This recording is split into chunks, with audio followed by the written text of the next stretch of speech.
चोर हे चोरी करतात, पण कधी-कधी त्यांची चोरी ही पकडली जाते आणि तुम्ही बघू शकता की पुढून एक माणूस येत आहे आणि अचानकपणे तो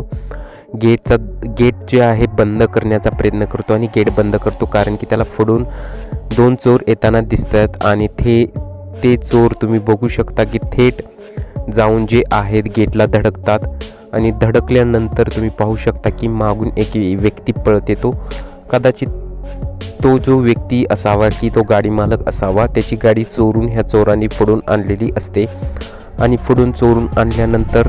तो जो गेट बंद करणारा जो माणूस असतो त्याला ते दिसते आणि तो गेट बंद करतो आणि थेट गाडी जी आहे गेटवरला जाऊन धडकते आणि त्यानंतर ते दोघे सापडतात. अशा प्रकारे तुम्ही बघू शकता की अनेक माणसे तिथे जमा होतात आणि अशा प्रकारे चोरांना पकडण्यासाठी अशी युक्ती केली माणसाने आणि त्यांचे कौतुक करावे तेवढे कमीच.